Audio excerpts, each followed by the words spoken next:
Hey guys, I'm Alex Farnham and this is Animalist News. Medical marijuana helps thousands of people across the nation, but can it also help your dog? States like Colorado that legalize pot have seen animal marijuana poisonings quadruple. So I went to the VCA San Francisco veterinary specialists and I talked to Dr. Elise Hammer about the way marijuana affects our dogs. Let's check it out.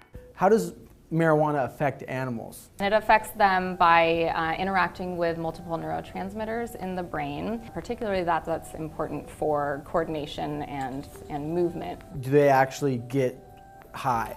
Dogs don't get high. They actually get a collection of these signs like incoordination. Some of them will have vomiting or diarrhea as well. They will also have tremors. If they're very severely affected, they can have seizures, and they also have a low heart rate as well.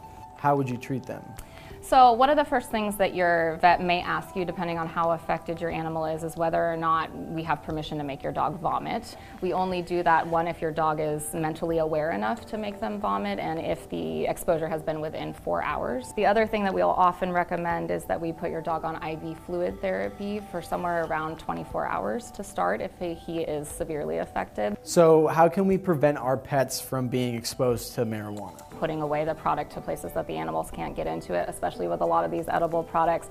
Brownies taste really good to a dog, so they're going after them for that. Even if it's not in the household, we see lots of dogs that are exposed just from walking out on the street and somebody has dropped something on the ground and they eat it that way. So being aware of what your dog is doing with his nose to the ground, making sure he's not eating random things while he's out and about is really important as well.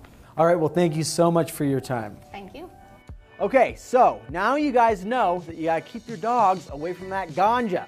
That's it for today's episode of Animalist News. Don't forget to check out these other episodes over here, and you can click down below if you want to subscribe.